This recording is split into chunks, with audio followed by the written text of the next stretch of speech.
Tila hindi na nga kinaya ng anak ni Tina Paner ang mga naging pagbabalandra ng mga salita ni Daisy Romualdez sa naging interview nito sa YouTube channel ni Aster Amoyo.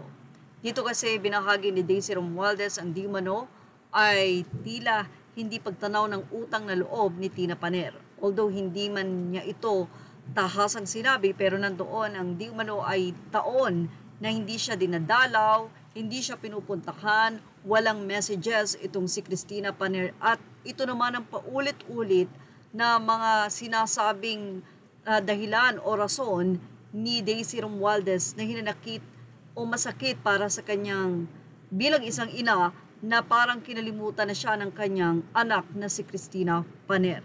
Ayon sa balibalita ay si Cristina Paner ay hindi tunay na anak ni Daisy Romualdez dahil ito ay pamangkin niya.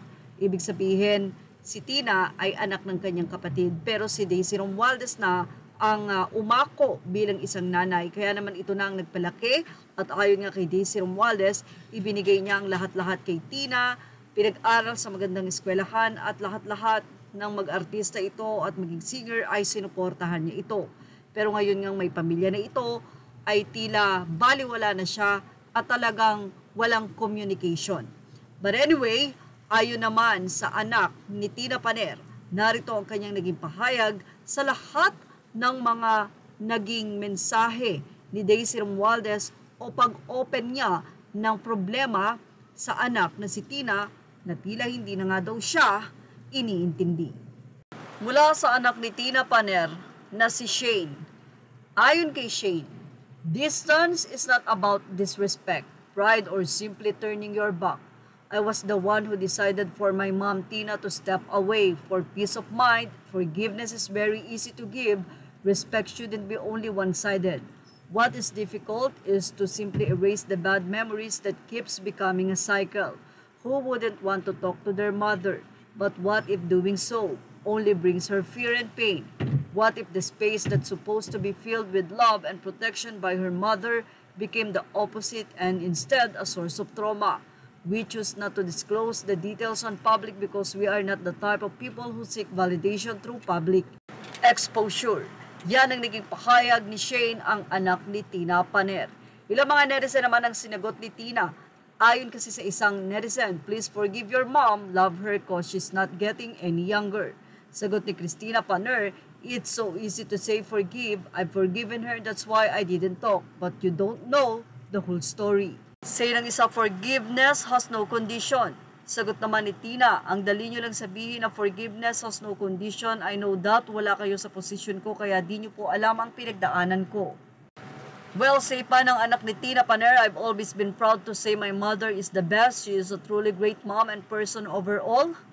Pahayag ng anak ni Tina na si Shane, my mom and I have open communication. That is why our relationship is good.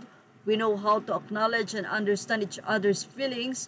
So when I encourage her to distance ourselves, it wasn't out of anger but out of peace and respect for herself too.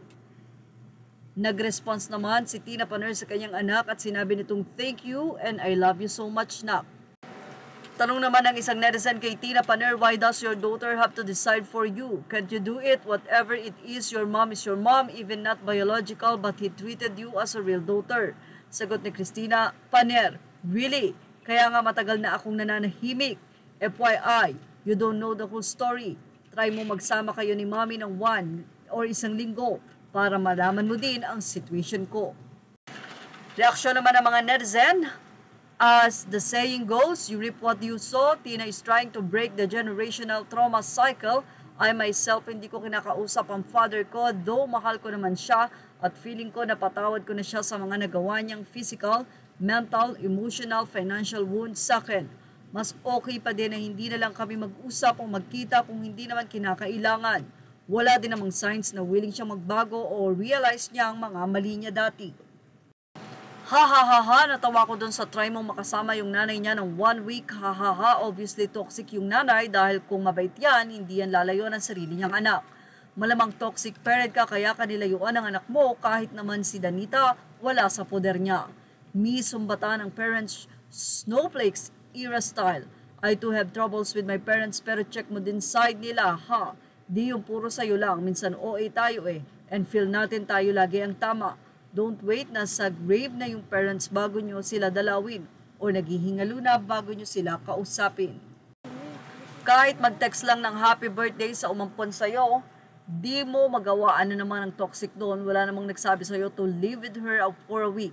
I think in this case, Tina is such a brat and she passed the entitlement to her daughter.